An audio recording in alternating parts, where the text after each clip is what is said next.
From Zaham to Shifa, Navigating Depression with Faith.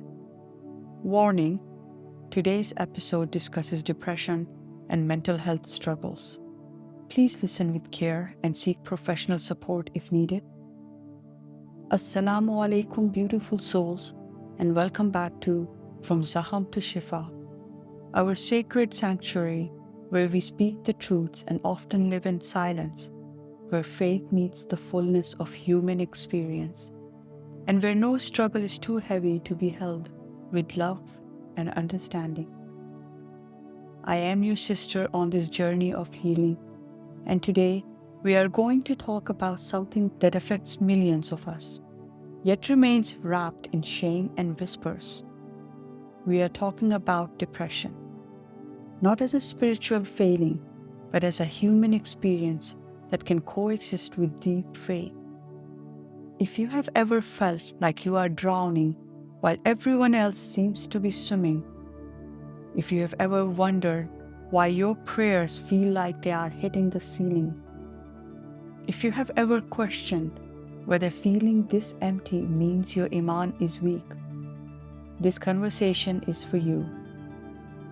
Today, we are breaking the silence and reclaiming our right to struggle and still be loved by Allah.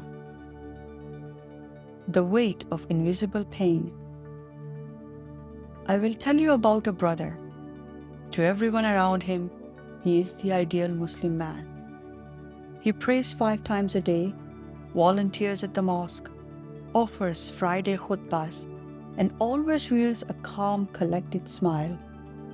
His Instagram is filled with uplifting Islamic reminders and motivational hadiths. But what no one sees are the mornings when getting out of bed feels like lifting mountains. The nights when he made dua through tears, begging Allah to make him feel anything. The way food lost its flavors, the world seemed colorless, and even his act of worship felt robotic, detached, and empty. When he finally found the courage to open up to a family member, the response was, "Just make more dhikr. Depression is what happens when you're not close to Allah."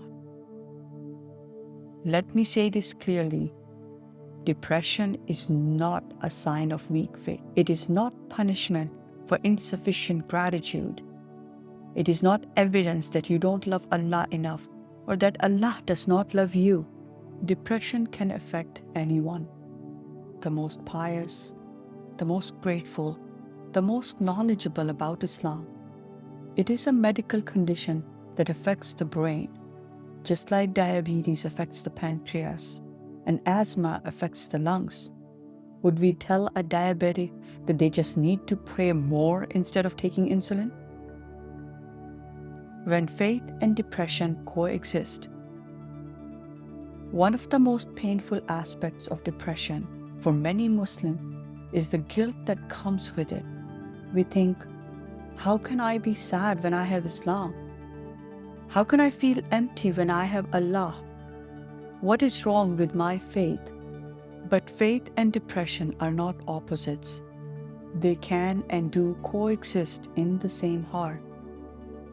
I think of the hadith where the Prophet Muhammad, peace be upon him, said, "No fatigue, nor disease, nor sorrow, nor sadness, nor hurt, nor distress befalls a Muslim, not even if it were the prick he receives from a thorn, but that Allah expiates some of his sins for that." Notice that the Prophet, peace be upon him, acknowledged sorrow and sadness as real experiences that believers go through. He did not say true believers never feel sad. He said that even in our sadness, there is a spiritual benefit. Aisha, may Allah be pleased with her, reported that the Prophet himself experienced periods of deep contemplation and withdrawal. Before his prophethood, he would retreat to the cave of Hira, spending time in solitude, reflecting deeply on life's meanings. This wasn't depression, but it shows us that periods of introspection, even melancholy, are part of the human experience.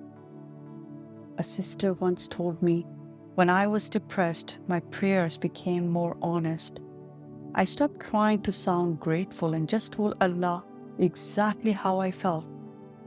And somehow that raw honesty brought me closer to Him more than all my perfect prayers ever had. The Islamic framework for mental health. Islam has always recognized the complexity of human wellness.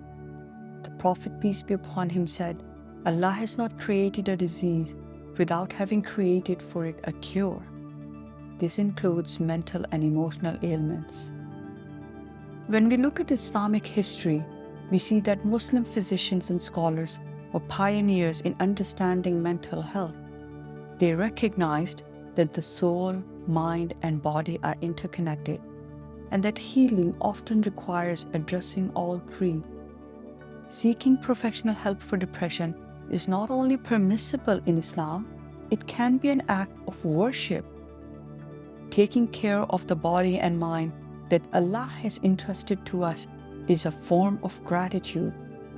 Using the knowledge and tools He has provided through medical professionals is trusting in His provision. I will share something that changed my perspective completely. A wise Islamic counselor once told me, "When you are drowning, you do not refuse the life preserver because it is not made of a wood from a tree that grew in Makkah. You grab onto whatever Allah has provided to save you." Therapy, medication, support groups, hospitalization when necessary. These are not failures of faith. They are manifestation of Allah's mercy delivered through human hands and hearts that He has guided to help us heal. Practical steps for healing. So how do we navigate depression while maintaining our faith? How do we honor both our spiritual needs and our mental health needs? First, we start with honesty, with Allah, with ourselves, and with trusted others. Second, we seek professional help without shame. Just as we would see a doctor for a broken bone, we see mental health professionals for a struggling mind. This is not replacing Allah. This is using the means Allah has provided. Third, we adjust our spiritual practices to meet us where we are. If the 5 daily prayers feel overwhelming, start with 1. If reading the Qur'an feels impossible, listen to it.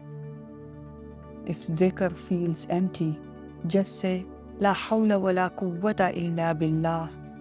There is no power except with Allah, and let that be enough. Fourth, we build a support system that understands both our faith and our struggle. This might include counselors, understanding family members, or support groups for dealing with mental health challenges. And finally, we practice self-compassion.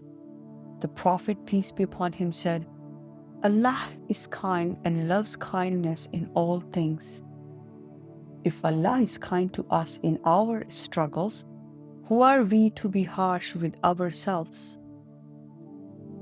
I think of Hajra, may Allah be pleased with her, running between Safa and Marwa, desperately seeking water for her son. She didn't sit passively waiting for a miracle. She took action. She sought help.